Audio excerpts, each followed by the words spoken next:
Hello and welcome back to another episode of my MotoGP 20 career mode here for our third season in the MotoGP class. And this episode we've got the second round of the season at the Circuit of the Americas, but before that we have got to advance forward a couple of weeks.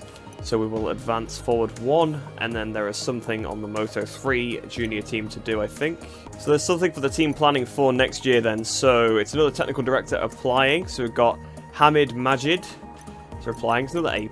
So we've got an S on the technical director for the Moto3, and for Moto2 we've got an A+. So obviously A++ would be better. So like I said, obviously it would be this guy that gets replaced, if anybody. But for now we'll leave it. There's still two more slots. If those slots fill up too much, then we'll start eliminating people, because ideally I'm just waiting for another S to come through. Bike development, there was nothing I could do on this, was there, because they hadn't got enough research data yet, so we'll advance forward another week to week 13. There should still be nothing to do. Nope, still nothing. So let's advance forward then finally to the actual race weekend. And we've now got a notification on the technical staff management. So we've got a new data analyst available. So Mia Fisher is only an A grade, so will actually decrease us everywhere except the aerodynamics, which doesn't really matter. So we will refuse that one then. Our electronics upgrade is now done though as well. So that's nice to see. So I will make sure that I put the research people onto the frame, because actually it turned okay, to be honest, in Qatar, but I think I will still put them on the frame anyway. It's probably the most important thing, so I'll put all the research onto the frame now. So they're all actually on the frame now, and we get 750 research data per week, so that's a good way to actually get it very, very fast without having to do the practice programs. Just stick everybody on one section that you want to upgrade, and you'll get it pretty quickly, especially because the staff are actually really good at the MotoGP level. So on the Moto3 junior team, there actually is something to do on the team development now. We've got 80% on the rider, 78% on the finances. Well, there's only one upgrade that we can actually buy on the rider front at the minute. And I've just noticed how little money we actually have. Oh, dear. Oh, no. Oh, no. I've only just noticed that we have 334,000. Okay, well, I can't be buying a 100,000 credit upgrade with that little amount of money. And the one over here is 150,000. Okay, so I think maybe investing in the Moto2 team was not the best decision, because we're almost bankrupt now. Oh dear. So I will leave that for now. I'm not going to buy any more team upgrades, because I don't want to go into negative money, because that's not good. I've seen that happen to people before. I didn't even know it was a thing until I saw it happen to somebody else, but I don't want it to happen to me, so we'll head into the race now. We'll leave the Moto3 and Moto2 junior team upgrades for a little bit. Hopefully they will perform a little bit better in this race, because I think that's the reason why we're struggling for money, because they're not actually bringing any income in. Well, they didn't in the last one anyway. So we'll head into the race weekend now. See you down on the grid for the Moto3 race. So then down on the grid, Manuel Hernandez has qualified 11th for this race. Johnny Stewart in 7th place once again, so outside of the qualifying objectives, unfortunately, and I think they're probably going to get outside the race objectives again as well, because it's going to be quite hard for them to move forward. I really need them to actually get the top 5 positions, because that'll be a hefty bit of money, and we definitely need that right now. I didn't realise how little money we actually had, but we really don't have much, so hopefully they do well in this one. But let's get this race started and just see how they get on. So then, looking at Manuel Hernandez, at swap to Johnny Stewart. He's in 7th place on the grid, waiting for the lights to go out. Lights out, away we go. He's actually had a great jump off the line, up to 5th place, up to 4th place. So Johnny Stewart, an amazing start, up to 3rd place, to go past Alcoba as well now as they go down towards the first corner. Will he be able to hold on to it? Mino up the inside, he's going to go a little bit wide. Get on the power, he's down to 6th place. Oh, it's been a crash! Oh, one of the layer pass out. I think it was Dennis Foggia. Stewart up to 5th place. Alcoba trying to go round the outside of him. He's up to 4th place now, because Alcoba has lost the position to him. Can he keep ahead of Alcoba? No, he's slotted in behind him, but he is up into 5th place, but he has got Darren Binder right behind him, unfortunately. Obviously the winner of the first race of the season, I believe. So that's not great, but Manuel Hernandez is also sticking in there. He's up the inside of Sergio Garcia as well. So go on, Hernandez. He's going round the outside of Darren Binder now, sticking up the inside of him. Go on. We need to get in front of Darren. We need to make sure that we get in that top 5 spot through this left-hander then. Manuel Hernandez still in 7th place. Johnny Stewart in 5th place. So just the Sepang bike between the two of them. So at the minute, Tatsuki Suzuki leads ahead of Masia, ahead of Mino, ahead of Alcoba, ahead of Stewart, ahead of Binder, ahead of then Manuel Hernandez behind. But he's got one of the 658 bikes all over him. Well, it can't be Suzuki because Suzuki's out front, so it must be Lorenzo Felon pretty close to him. And I think last race, Lorenzo Felon was battling with him quite a bit, so Felon seems to be pretty much on pace with our riders so far this season. So Stewart's still hanging in there in 5th position then ahead of Darren Binder as they go down towards the tricky turn 12. Can he actually try and maybe make a move on Jeremy Alcoba? That would be absolutely fantastic if he could do that. Obviously in this one it's only a 4-lap race. It is a long track of course, but that is still sort of less time for them to actually have to hang on because the AI struggled to pass. So less laps, the better, to be honest. Mino goes up to second. Mino goes up the inside of Yama Masia. So Mino takes second place. Binder all over the back of Stewart now. But if these guys continue to battle in front, looks like Alcoba's now looking for a move on Yama Masia. So Masia struggling quite a bit in this race so far. He's on the inside of Alcoba there. Alcoba's sort of running round the outside. He's not been able to do so. That's allowed Stewart to actually close up a lot to Jeremy. Come on, Stewart. Can he do it? Up the inside goes Alcoba on Yama Masia. He's not quite pulled it off. There goes Stewart. He's right behind Jeremy Alcoba. Now can Stewart try to go around the outside into this final turn? Hopefully he doesn't lose a position to Binder trying to do so. So through the final corner then, he's right on the back of Alcoba now. Alcoba's actually sort of in his way a little bit. He pulls to the left-hand side. Can he actually get past Jeremy up towards the line? Is he going to be able to do it? He's side by side with him. He's a little bit behind still, but they're still sort of side by side. Down towards the first corner. Is he going to go for it? That would be a brave move from that far back. He's managed to just slot in 5th, but he's still in front of Darren Binder for now, which is exactly what we need him to do. And again, Masia and Alcoba still side by side in front of him, so that really could allow him to capitalise if one of those makes a mistake. So Alcoba's moved ahead of Masia. Now Stewart all over the back of Masia. Can he try and get past him? Because that'd just be even better if he can. He's right behind him. He almost hit him on the back there. We don't want to allow Darren Binder to go through, but he's going around the outside. Can he do it? Not quite. I thought he was going to do sort of the Rins move on Rossi from a couple of years ago here, but he wasn't able to actually pull that one off on this occasion. So here comes Stewart now. He's really got to run on Masia. Surely he's going to get through down towards this turn 12. He's gained so much speed on him. I have no idea how he's managed to do that. Up the inside he is. Is he going to be able to pull it off into the braking zone? Not quite. Masia just hangs around the outside, but he gained a lot on him out of that turn 11 down towards turn 12. And again, he's getting a lot. So it looks like Masia is struggling on corner exit. Stewart up to 4th place round the outside. Don't lose that position to Darren Binder, please. And up the inside of Manuel Hernandez goes Alonso Lopez. So Lopez now ahead of Manuel Hernandez. Hernandez has been demoted to 8th position, but Stewart's now up to 4th place. Stewart's got past Yama Masia, so Stewart up into the top 4 of this race on his 2nd race in Moto3. That's absolutely unbelievable. He's had an amazing rookie season so far.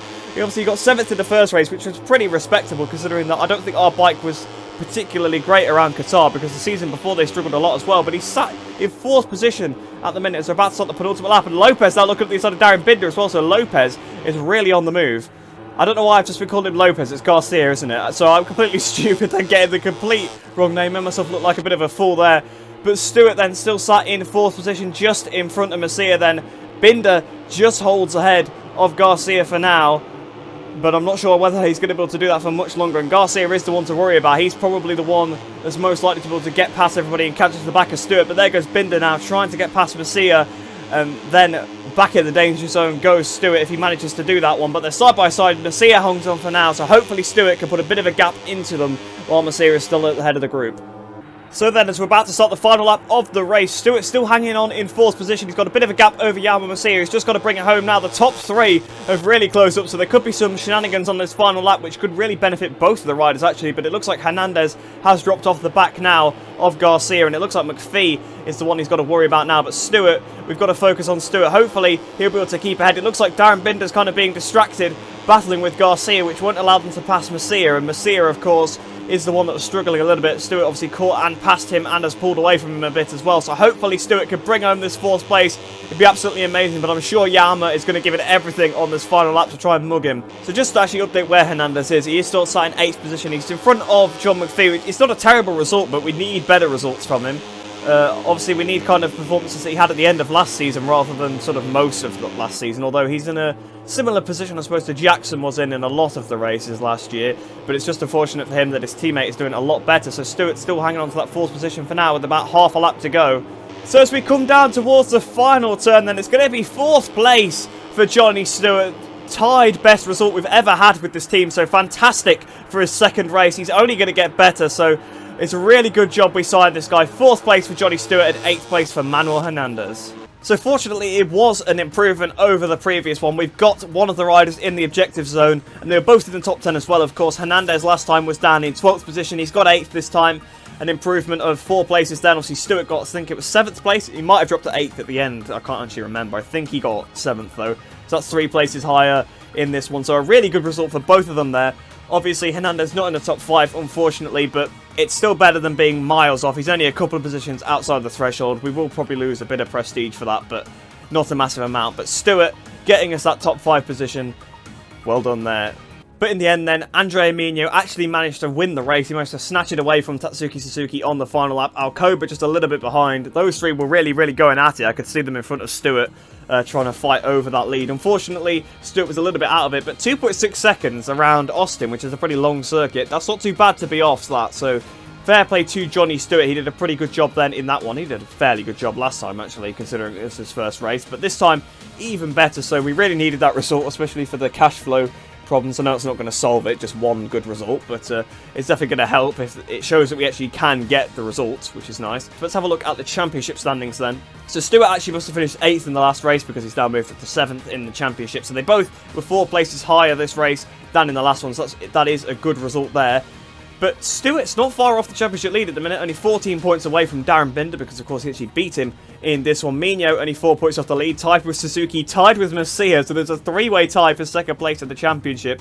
Jeremy Alcoba only 2 points further back in 5th place there, then another 6 points back to McPhee, another 2 back to Stewart, so it's a pretty close championship so far. Of course, it is the first couple of rounds of the season, that's what you're going to get. The points are never going to be that big, but it seems like the positions can vary quite a bit, so it doesn't seem like it's going to be another season like last time where it was either Antonelli or Masia winning virtually every race. Manuel Hernandez is actually up to 10th place in the championship, so both riders currently in the top 10 of the championship. Not too bad. Let's see where we are in the team's championship now. 4th place, we've moved up 2 positions, 25 points off of Petronas Sprinter Racing, who are of course winning the team's championship at the minute. They've got a 14-point lead ahead of 658 Squadra Corsa, 20 ahead of Red Bull KTM Io, and then obviously, like I said, 25 ahead of us. But we've only got a couple of points over the Snipers team, so we have got to watch out for that, of course, with Mino actually winning this race. But sitting in a good position in the team's championship, I'm fairly happy with that, gotta say. It's nice to see there has been an improvement since Qatar, but to be fair, the Moto3 team wasn't abysmal last time anyway. They were just a little bit outside the objective zone. Obviously, Hernandez still was, but a good race from Stewart there. Very pleased with that. But let's head into the Moto2 race now. Let's see how they got on in qualifying and see how they'll get on in the race. I'm hoping it's going to be a bit better than last time because they didn't even score points last time. They were absolutely nowhere.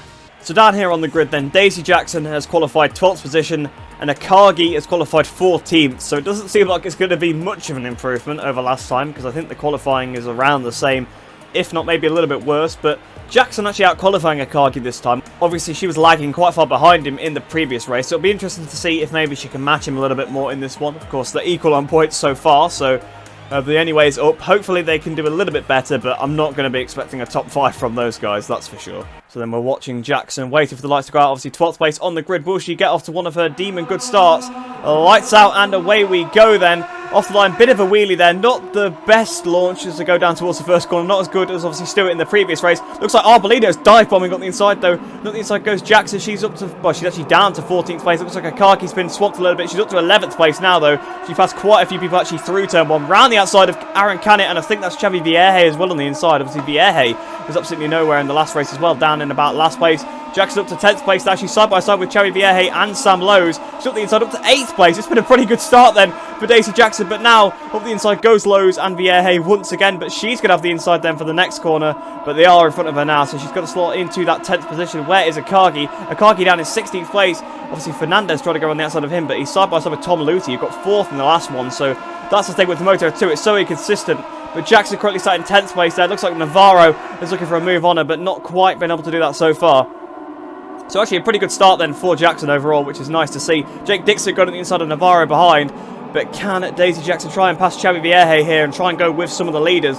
Obviously Moto2 is absolutely crazy. It doesn't matter too much about the first laps because people do drop back, but you don't want to obviously get mired too much back in the pack because that's kind of what happened last time. They were down in about 20th, 30th after the first couple of laps, so they're absolutely nowhere. But she's up into 9th place now. I think she's got past Vierge, and she's going on the inside of Lowe's as well. Wow, that was a good pass. I think Lowe's has managed to hang it around the outside though, but a double overtake into turn 12. That was still pretty good. I think they're both going to go back in it now, and I think Navarro's going to go through as well. Just need to be careful when they make passes that they don't lose time as well. So Navarro has gone through. She's back down into 11th for now, but will she be able to get back up the inside? Navarro's gone a little bit wide. She's up the inside. She's back up into 10th place, but Navarro will have the inside now. Lowe's just go side by side with Vierge in front. She's trying to hang it around the outside of Navarro. Will she be able to do it? Speed up versus speed up. No, she has just dropped behind. Now it's Cameron Beaubier behind her, so she's got to watch out for Cam Beaubier. Obviously, he made a pretty aggressive pass on Akagi in the last race. He's trying to go around the outside of Jackson now, so I think this is where it's kind of being shown that the bike is not too good at this point. Of course, it's not upgraded at all, really. In fact, it isn't upgraded at all because they didn't have enough research data after the first race. So 11th place at the end of the first lap then, just outside the top 10. Hopefully, she can try to capitalise on the 3 in front, battling Navarro. Looks like he's trying to get up the inside of Vierge. Di Gianantonio just in front of that group as well. Update on Akagi. Akagi is down in 16th, just behind Hafi Siren. So hopefully he can try and find his way past Siren and get up into the points. Right, Jackson's now all over the back of Navarro. Surely she's going to make a move down towards turn 11. She's just got to watch out that it doesn't fail and she doesn't get passed by Cameron Beaubier as well. So she's going on the inside of Navarro. Has she been able to do it? Not quite, but I think Navarro went a little bit wide through turn 11, so it might give her the run she needs down the straight down towards turn 12. Can't see them yet as they come over the crest. Now she's actually pretty far behind him, so I think Navarro took a line that would give him a bit of a better exit rather than better entry, which obviously was what Jackson went for, to try and make the pass. But luckily she hasn't lost any positions, she's not lost anything to Beaubier, so it was worth trying. Hopefully she could try and get past Navarro soon, because the group in front is pretty close together, so she might want to pick off some positions in the last couple of laps if the tyre wear kicks in. Here comes Beaubier, they're side by side with Beaubier. Beaubier, I think he's got it done now. He's going to be on the outside though. Jackson needs to try and hang him out to drive if she can. It looks like Tom Luthi on the Mandalika bike trying to go around the outside as well. Well, Luthi's lost a position to Siren. Siren on an absolute charge, by the way, now. But Luthi's now trying to get on the inside of Beaubier as well. And there's damage. Jackson's been hit wide and she's been given damage. It's an absolute disaster. And Akagi's now all of a sudden right behind her as well, because Jake Dixon's trying to go for the move. Dixon couldn't quite pull it off there, but Jackson has really had a race ruined there by the very aggressive pass. Because they were going 3 wide into that corner, it was never going to work out. In fact, it might have been about 4 wide, because Siren was involved as well, wasn't he? So, unfortunately for Jackson, she's got a bit of damage, but she's still hanging in front of Jake Dixon for now. But it looks like they're going to be scrapping over the bottom end of the points, because they're in 14th and 16th at the minute. It was after such a good start for Jackson as well, but I just don't think the bike is up to it. I think that's the problem. Like, they can kind of make it up on the first lap, because that's more about your actual skill, but the bike doesn't have the pace and they just get absolutely destroyed. But we hadn't got enough research data to upgrade it, of course, previously. Akagi's really looking for a move on Jake Dixon here. Will he be able to flick up the inside? He's going for it. Can he pull it off? Dixon's then going to have the inside for the next corner. Not quite been able to do it, but it was a good attempt from Akagi. Akagi has shown that he's got some bravery in these first couple of races. He's been going for some pretty unorthodox moves, to say the least. That one obviously didn't quite pay off, but it's nice to see that he's willing to go for it.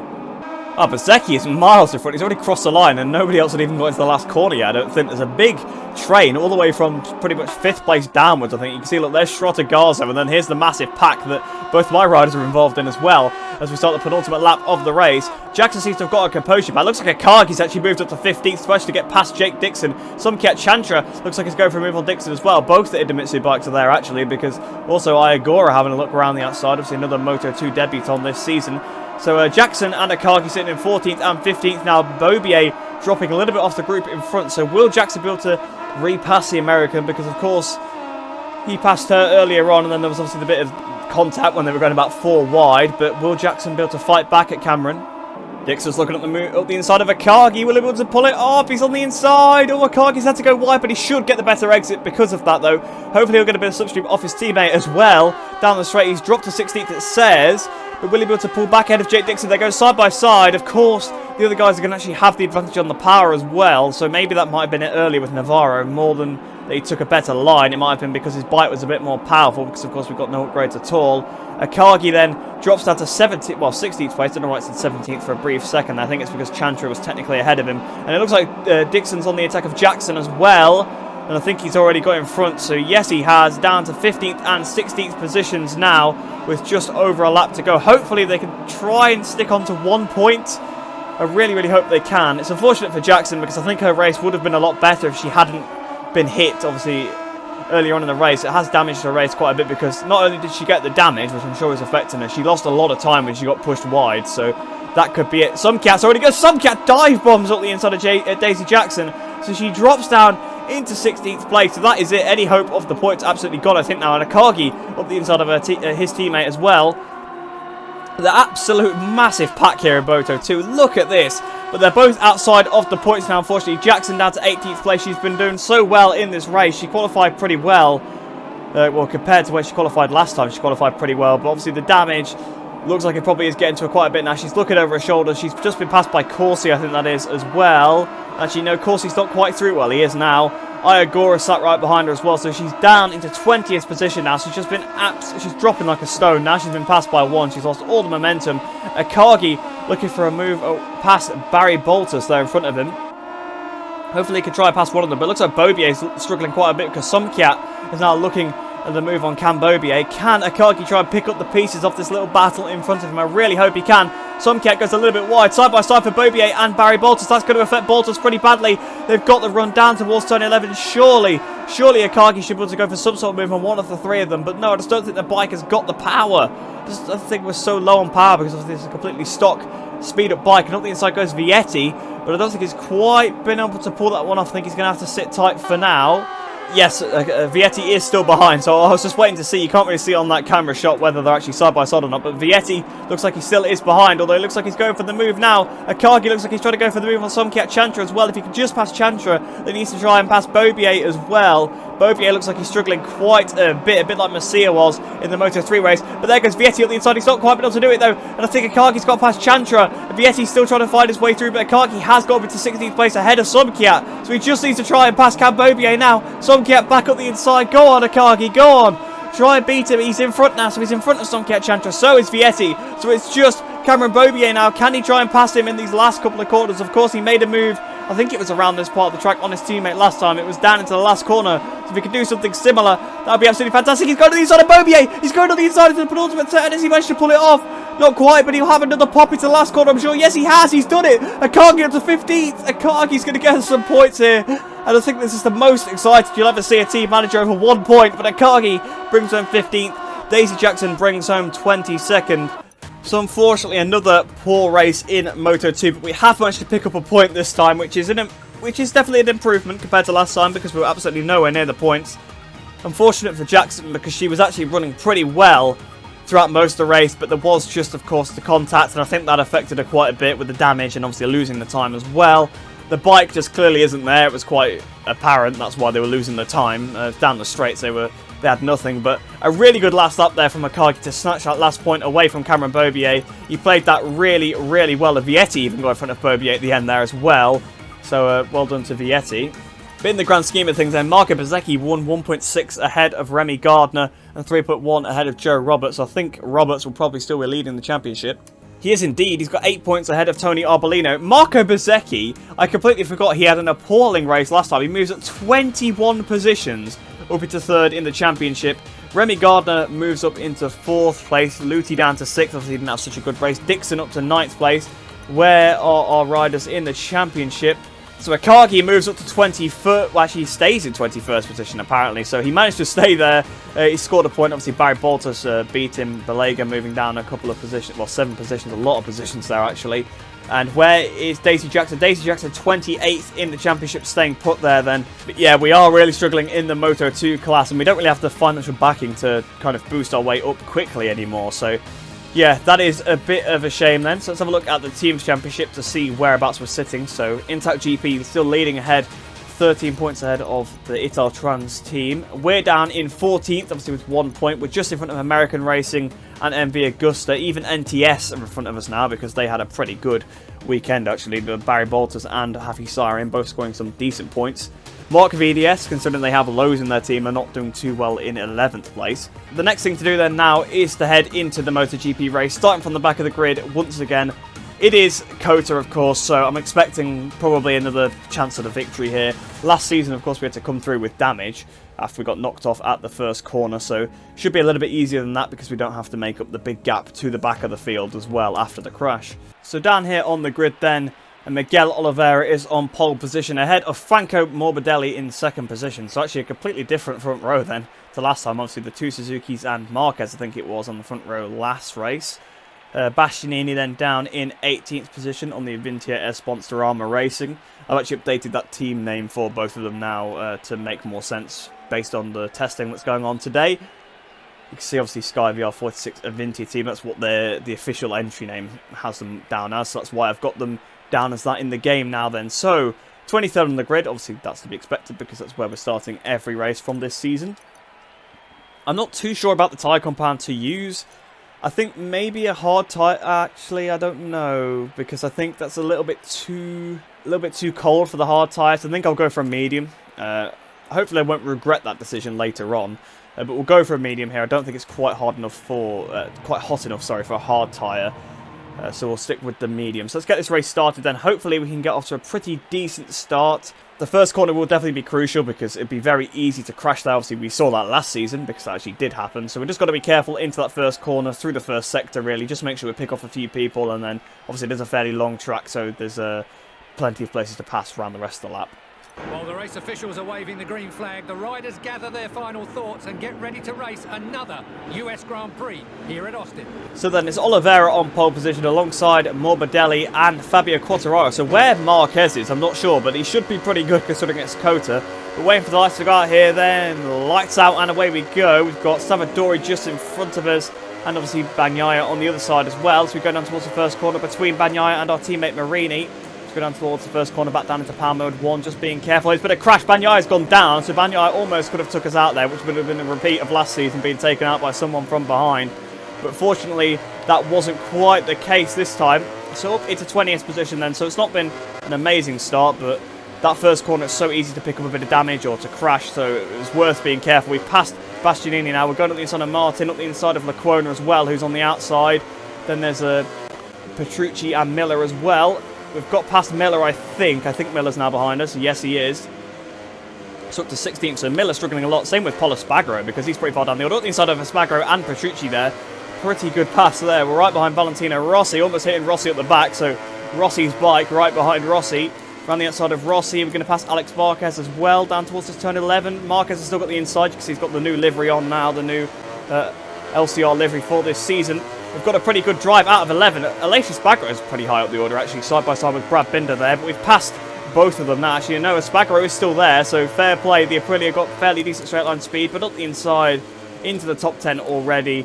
And like I always say when you start the back, if you get up into the top 10 in the first lap, you're already sitting pretty good. You can take your time a bit more, but we're looking for a move around the outside of Rins. Why I went for the outside, I'm not too sure. But Rins came second in the last race, so he is our championship rival at the minute. We've passed Rins here. He's up the inside though, he's managed to get back in front of us. I think I was a little bit too tentative there, I didn't want to have contact with Zarco, but we've got the inside now. Surely we're going to blast past both of them on the better line. Yes we are, up into 8th place, and Maverick Vinales in front of us. Then it's Marquez in 6th place. Obviously he didn't have a very good first race either, only finishing in 4th place. Which, you know, is not the end of the world, but compared to where Marquez usually finishes, it's usually 2nd place to you if you win. It's not been the best start. But Vinales just in front of us then it's Marquez. Not sure who it is in front of him. Don't know who's winning the race either. So Oliveira is winning the race, Quartararo 2nd, Mir 3rd, Nakagami 4th. It's Morbidelli then in front of Marquez. Are we going to have an attack on Vinales down towards the first corner? Up the inside of Maverick we go. Up into 7th place, make sure we don't tuck the front. Vinales kind of got sat up a little bit there. I don't know why. He still tried to turn in when I was there.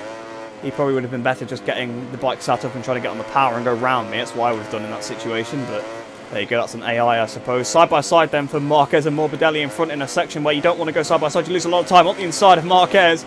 And speaking of going side by side through this section, here we go. And speaking of losing a lot of time, we are back behind him again. So it was a little bit optimistic. I just saw a bit of a gap, decided to go for it. Didn't pay off on this occasion, but it's alright. At least we didn't have contact with him this time. In the last race we did have quite a bit of contact with him. We should be able to get him here though on the power. Side by side with Mark, up into 6th position. And there we go then, Morbidelli up next. Not sure where he actually finished in the first race. I don't think it was particularly great, but I don't think it was awful either. Although he wasn't miles off the pace. But there we go, out of the last corner, not out of the last corner, then out of turn 11. Pretty good drive there, side by side with him. Bagnaia has already overtaken Marini, so Marini is having a terrible race. Not sure what's going on with him there. We're up to 5th place then now. So already, we're halfway around the 2nd lap and we're already into the top 5. So this race should be fairly steady. We've got 10 laps as well, so around the same amount of laps we had in Qatar. And we've already got up into the top 5. We really took our time with the lead group last time. So I assume we could probably afford to do that again. Mir in 3rd place, so really he's the guy that we've got to focus on beating because he came 3rd in the last race as well. So he would definitely jump ahead of Rins with this result, so he would be our main championship rival, so I guess we've got to see him that way. Nakagami, actually, again, was fairly quick in the last race. I think he was on the back of the lead group, so he can't be too far off. We've ran a little bit wide to the penultimate turn, actually, but we've not lost any positions, so not the end of the world then. So the next thing to do is to try and catch it to Takaki. We should hopefully have him by the end of the next lap. Oliveira doing a 2:04.5. I only did a 2:04.1 there, so that's actually a pretty bad lap, to be honest. So hopefully we can try and be a bit quicker. We did have to make some passes, though, on that lap, didn't we? So that's probably what that was all about. You want to be in the 2:02s, really, at least.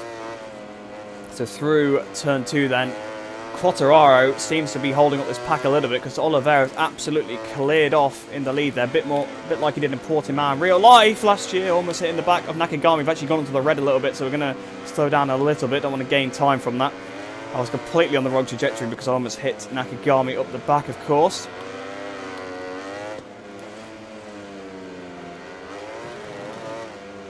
Here we go, then we should be able to make the pass here. That flip-flop's always a great place to make time on the AI, just because they don't do it properly at all, or they don't do it optimally as far as the game is concerned. They probably take the real-life line, but in the game it's quicker. Oh, Nakagami's lost the front. He tried to dive up the inside of me, I think, and he's gone down. So similar to what Bagnaia did at the start of the race. So down goes Takaki Nakagami. So he had been pretty consistent so far. Well, I say consistent, there's only one race. He had been pretty quick so far in this season, but he's now gone down, so it's definitely going to harm his position in the championship. But as I said that, we go past Mir, who is probably our main rival out of this lead group for now.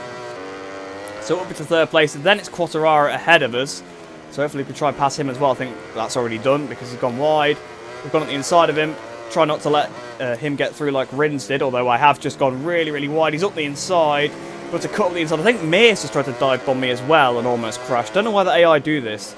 They just try and dive bomb you when there's no way it's going to work, just because they think they can brake later than you, when they really can't. And they go for like the most tight trajectory, which they're never going to make, and they always just crash.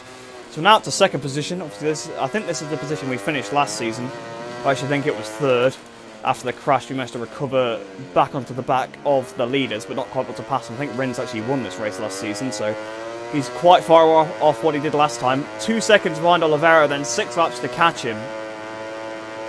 I don't really see that being much of a problem. I would actually not be surprised if we caught him on this lap.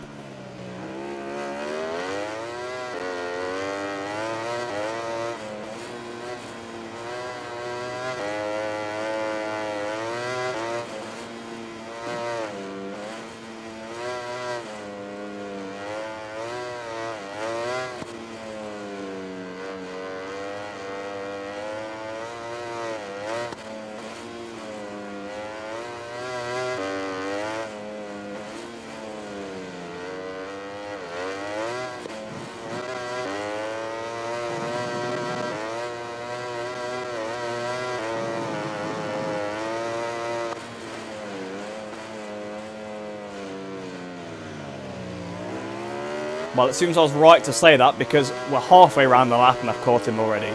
So that's how much time the AI lose. I'll probably actually leave that entire clip in just to show you how much you can actually gain on them. Here we go, then in the slipstream of Miguel Oliveira to the left-hand side on the brakes into turn 12. We've taken the lead of the race, and this should be easy pickings now. It's going to be boring, actually, for me, because I'm on lap 4 right now.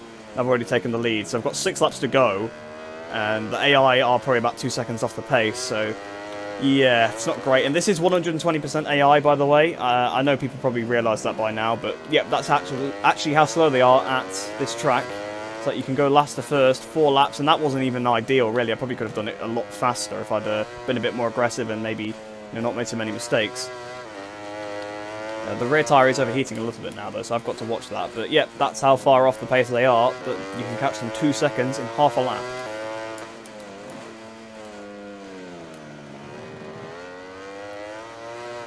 See what this lap is then as we come up towards the line. See, 2:01.7, that's much more like it. Like I said earlier, you want to be in the 2:02s at least for a decent lap, and there you go, 2:01. So then starting the final lap of the race, it has been pretty boring after I overtook Oliveira, to be honest. I've just been pulling out a big gap on him. We're about 9 seconds in front of him now. I've gone really wide into the first corner. Yep, 9.2 seconds in the lead. Maybe we can get up to 10 on this final lap. I suppose that's the only thing I can actually aim for to entertain myself, but it is the last lap, so it's just worth bringing on home safe, although I could crash and actually still get left in front of him. I've just cut that corner. Oh, no, not quite. Well, I have cut it, but I've not got a penalty, so that's good. But this first sector has been the sector I've been making many mistakes on. Some laps I get it fine, some laps I don't, and that's always been the case every time I've played this track for years. Sometimes you get the first sector right, sometimes you absolutely mess it up. But 9.3, so we only get a 10th on him, which is a sector where you can probably gain about a second if you actually do it properly. So that kind of shows you how poor I did it. But I've just seen Rins has moved down to 10th spot, so the guy that's second in the championship currently is battling over, well, it seems like he's battling with Espagro over 9th, so looks like he'll probably get 9th at best, so we'll gain a big haul of points on him. Mir is definitely going to be the nearest challenger after this one, that's for sure. And he's battling over 3rd place with Quartararo. They've been swapping places throughout the race. 9.7 seconds now. I've gone way too hot into this corner though, although I've actually made it, I've got it stopped for the first time for a few laps. I've run it in hot there quite a few times. I actually got stopped on the apex that time, so not too bad, luckily there. But yeah, Mir has been battling with Quartararo throughout this race, so I think he might be in 4th place still at the minute. I don't think he's actually in front of him, but I could be wrong. He's gone past him a couple of times. Quartararo's gone actually straight back past him, so I think they've probably been going side by side through the first sector, so I don't know why Mir doesn't try and pass him somewhere else, to be honest with you, but there you go. 10.1 seconds, so we are now over 10 seconds in front. I almost lost the front going in there. Went in a bit too quick. I felt the front unload, but we just managed to save it, luckily. So through the final turn then, it's going to be 2 wins from 2 from the back of the grid for the Valentino Rossi Sky Racing Avintia team. Well, the AI did that thing where they take a massive chunk out of the gap after you go over the line, so it only says we won by 8.7 seconds. But I think the thing that's more interesting to look at is the fact that Oliveira himself was 12 seconds in front of everybody else. So Oliveira absolutely dominated compared to the other AI, and I absolutely dominated him. So the other AI was so far behind. I want to see how far last place was behind. Well, Nakagami retired after his crash, but my teammate Marini was 43 seconds behind me. He was pretty far off the back of Bastianini, so I don't know whether the glitch is back. There used to be a bit of a bug in the mod where Marini was super slow sometimes, and I think that seems to be the case here as well. I thought I'd fixed it, but it seems like it's just random. It doesn't always happen. Sometimes it does, sometimes it doesn't. But both my teammates then finishing last and second to last effectively, because obviously Nakagami crashed. Where did Bagnaia actually finished 12th place, which is not bad considering he crashed, but wow, these AI were so far behind this one. But Quartararo managed to hang on to that 3rd place then. He managed to actually beat Mir, which is nice for me in the championship, and Marquez recovered to 5th. In the end, he managed to get past Morbidelli. So in the championship then, I actually have underestimated how well Oliveira did in the first race, and now that I think about it, I think he wasn't too far off the lead group. He's actually moved up to 2nd in the championship. He must have finished 5th in the first race then. So yeah, I actually completely forgot that Oliveira was part of that lead group as well. So only 19 points is the championship lead, which is still pretty big after 2 races. It could have been 21 if Mir was the top scorer out of all the other AI, but actually it's Oliveira. So Oliveira currently my championship rival there then. Mir now 3rd place, well he actually was 3rd anyway, but Rins drops to 4th, Marquez to 5th, Quartararo moves up to 6th place, Vinales moves up to 7th then. Looking at the Teams Championship then, we close up to Suzuki quite a lot there, only 4 points behind them now in the Teams Championship. Ducati Lenovo move up to 6th place, Petronas move up to 7th ahead of LCR Honda Idemitsu. I guess that's because Nakagami fell off. LCR Honda Castrol up to 9th place. Pramac then moved down to 10th. Tech 3 KTM stay where they are. Apparently Aprilia Racing Grassini move ahead of Avintia Sponsorama Racing, but they both have 0 points. I guess they must have got a new best finish compared to the team they overtook then. And looking at the Constructors' Championship then, obviously Ducati are winning it because I won both the first 2 races, so there's no way they couldn't be winning. 17 points ahead of Suzuki, 19 ahead of KTM, 24 ahead of Yamaha and Honda, and Aprilia still sat on 0 points. So we'll quickly go have a look at the 2 crashes that happened in that race. Both were, I think, dive bomb attempts on me. So first one obviously was Bagnaia, and then the second one was Nakagami. So then we'll just play it straight from the start. So on board with Pecco Bagnaia here. So you'll see me come on the right hand side in a second between the 2 of them. There I go, up the inside. And here comes Bagnaia down towards the first corner. And no, it looks like he just genuinely lost the front, but he was just right behind me. He almost took me out there, but nothing really worth noting in this crash at all. You see, just going into the corner. Just looks like he's lost the front. Perhaps he did brake a little bit to try and not hit me up the back, maybe, because obviously I was right in front of him, but probably a little bit of an unnecessary crash for Bagnaia there, but he recovered pretty well, because look how much time he actually lost. For an AI, that's a good recovery ride. So on board with Nakagami, then you can see I've just made the pass on him, going down towards turn 11. He's looking for the inside. And actually, no, he wasn't trying to dive bomb me at all. Again, he's just lost the front behind me, and I think that might be something to do with the AI's line, maybe. Actually, if we think about it, because you can see where I am. I'm super tight. I'm going for that apex. I'm going to hit it. You can see the riders in front, obviously Mir and Quartararo, missed that apex a little bit, and I think that's what Nakagami's going to do. He's rolling it through the corner, but because I've got the bike a bit more stopped, because I'm trying to power through the corner rather than get on the power a bit later, he's trying to follow the AI line. He sees that he's going to crash into me, and he puts the brake on a bit more and loses the front. So that's probably what Bagnaia also did. So really, the AI do behave weirdly, but I guess it does show that they are programmed to try and avoid collisions if possible, and they'd rather crash than actually crash into you. Shame that, you know, most of the time they still do that anyway. They do both. They'll crash and then hit you, or they'll just still hit into you for no reason. But that's it then for the replays. Obviously there's only those 2 crashes, so we'll head into the career hub now and end off the episode there. Hopefully we'll have gained a bit of money from the pretty good Moto3 race. So then this weekend we gained 8,100 reputation points because we've got the top 15 and then we got the win bonus as well. So the win bonus is much bigger than the actual objective. But there we go, 8,100 reputation points, which takes us up to 86,300. And on the credits, that's exactly what we needed, to be honest. So actually, they do pay well. If you get the result, it pays really well. Because I got 56,000 for my race. And in the Moto3 race, bear in mind, only one person has met the objective. We get 78,000 there.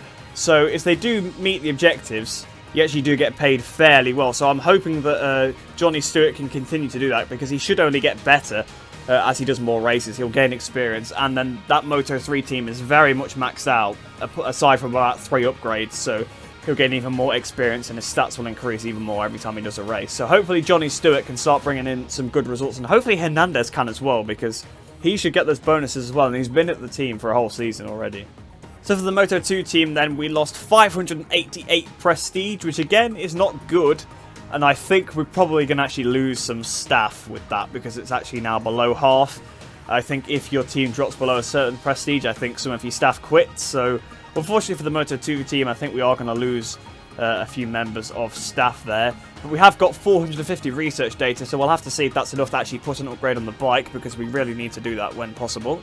And in Moto3, we lost 168 from Hernandez not meeting the objective. We gained 145 from Stewart actually making the objective. So we only lost 23 overall, which isn't a big deal. We got 450 research data there, so that will be helpful for the development, because there is that 1 engine development left on the Moto3. So we'll have to have a look at both of those, see if there's any upgrades we can actually do. We've not got any notifications or anything, so we should go and have a look, see if there's any bike development. So we'll have a look at the Moto2. Yes, we can actually upgrade. We can upgrade either the engine or the frame. We can't do any electronics, but to be honest, that doesn't matter much. So let's have a look at the different upgrades we can get. So we can either get plus 1% performance during qualifying races, or plus 1% performance actually in the race. And that's also a cheap upgrade as well, so it won't take as much to actually get the next one. I think we'll go for this one here on the frame. It'll take 4 weeks. They'll both take 4 weeks, so we'll do that. That'll take 4 weeks then to actually get that component. But 1% performance, it doesn't actually give you a massive amount of performance if you look. Even the max upgrade only gives you 4 at max, so the frame is definitely the one to go for, because that's just actually for the races. Although qualifying does matter a fair amount for the AI, because they can't make passes like the player can. If we have a look at the Moto3 junior team, then obviously the frame is fully upgraded, even though we could actually go for that other upgrade. We can't afford it anyway right now, but 2% reliability, you know, does nothing really. So 4% performance, we're still a little bit shy of that. We've got 1,324 and we need 1,830 research data, so a little bit off the back of that then. So we can't upgrade this just yet, but I think one more solid weekend we might be able to, if not 2. So hopefully we should actually be able to get that engine upgrade on pretty soon. But that's it for now then. That's it for this episode. I've not got particularly much to add. Obviously we had a pretty good Moto3 race, like I've said quite a few times now. Obviously Johnny Stewart, pretty good performance, 4th place. You can't really ask for much more than that. He met the objective, 2nd race of the season as well, so I'm quite happy with that one. Hernandez, hopefully will up his game a little bit. I was thinking that he would be getting consistent sort of 4th, 5th places this season, because he kind of started to get that at the end of last season. You know, he got a couple of 4ths, he got a couple of 5ths, and I was thinking that maybe he would sort of carry that momentum forward, but it seems not to be the case so far. Whether he's just not too great at those first 2 tracks, I'm not too sure. 8th place still not the end of the world, but it doesn't give us any money and it loses us prestige, so that's the only problem with the result. And in the MotoGP race, there's nothing really to add to AI. That's just AI at COTA for you. They're not too great either at the next round in Termas. They're not really bad. They're actually not too bad in qualifying, but obviously we're not doing qualifying anyway. In the race, they're not amazing, so I think it'll be a bit closer, and I think it'll be a bit more difficult because the climate there, you definitely need to use a hard tyre, so I'll have to do a bit of tyre management as well. So hopefully that race will be a bit more interesting. But either way, hope you guys have enjoyed that one. Hope you enjoyed the rest of your day. Hope you're all staying safe, and I shall see you in the next one.